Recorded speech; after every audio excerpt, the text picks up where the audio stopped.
Alright, here we go. Let's do an example. Here's what they give you. You have a straight line like this. They give you one that goes up and down like that. Let's just try to... That's the middle point right there, so I'll put it right there. And then let's connect from this endpoint to some point on that line and connect from that to this. Looks pretty good. And let's see what they give you. They call this QST, and they call this one R right here. They tell you that QS and ST are equal to each other. They tell you have a right angle. So far, what have they told you? They told you that this line right here, we'll call it SR, is a what?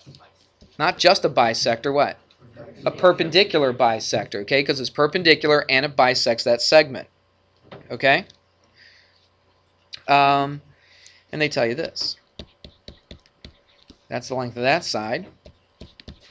And that's the length of that side right there. Everybody watching? Yes. Up here. I'm up here. So what you have to do is they say find. Now you would think they would just say find x, right? Or solve for x. But they say find RT. So RT. If you have a RT with no line over top of it, it means find the length of RT. Find the measure of that length. So we're looking for a number, aren't we? Okay. So I'm not just saying RT is equal to QR. I'm not saying that.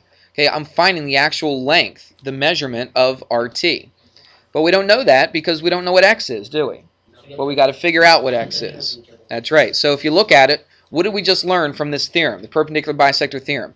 If I have a point on a perpendicular bisector, is point R on a perpendicular bisector? Yeah. Sure, because it's perpendicular, it's bisecting that segment, so this definitely is a perpendicular bisector.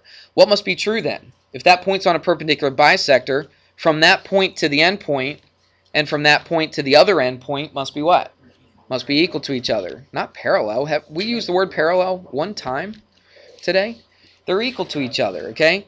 And do they even look parallel? They intersect each other. How could they? Why would we even say parallel? That irritates me. I think you're just throwing words out. Now watch. Look at this. These two sides right here are equal to each other. So we set them equal to each other. So 4x minus 7 equals 2x plus 3. Do the math real quick. Subtract a 2x from both sides. Add a 7 to both sides. Divide by 2. X is 5. Do we circle that and that's our answer? On the test, some of you did. Remember that problem? There was two problems where it said find x and the measures of the sides. Remember that? Forget which numbers they were. But some of you guys just found x and then you were done. You didn't read the instructions. And when I went over these problems in all that review we did, I harped and harped and harped about it. Make sure you don't just solve for x. Read the instructions. Find the lengths of the sides if it asks you to find the lengths of the sides. But still, people didn't listen to me. All right? I'm trying to help you out. I'm not your enemy, right? I'm trying to help you out. I want you to do well on this stuff. I want you to learn it. So anyway, x is equal to 5. So we could take that 5 and we could plug it into here or both of them. Let's plug it into this one first. So what do we have? We have 2 what? Times 5 plus, whoops, 3. Yeah, I almost wrote 13, but it's a 3 right here. So 2 times 5 is 10 plus 3 is 13. So the length of QR is 13. What do you think RT is then? It's got to be 13 as well, right?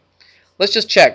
Just for fun, let's just put this in, see if it actually comes out to the same thing. 4 times 5, okay, minus 7, that's 20 minus 7. Yep, that's 13. All right, so there you go. So RT is 13. That's your answer right there. It's not so bad, is it? All right. The key is to understand that these two are equal to each other. What if they switch it around? What if they didn't tell you that that was a right angle? And what if they didn't tell you these two sides are equal to each other? But what if they told you that QR and TR were equal to each other? If they told you that this segment and this segment were equal, what could you then say about the rest of this triangle? Yep, you could say that QS and TS are equal to each other, and you could also say what? Yeah, QSR. QSR is a right angle. Okay? You follow me? So if they told you originally that these two sides were equal, you could figure out that this and this were equal, and that's a right angle. Everybody got it? So it just all depends on the information they give you, and then you figure out the other stuff. It's not that hard. Either these two sides are equal or these two sides are equal. You got it? Okay. All right, let me give you a worksheet, and then you'll finish that for homework. Now, we didn't quite finish 5-1. Listen to me now. We didn't quite finish 5-1. There's a little bit more to it. Not just a little bit, quite a big chunk more. I decided not to throw it all at you at one time because I thought it would be a little bit overload for you. So tomorrow we'll hit the second half of 5-1. All right?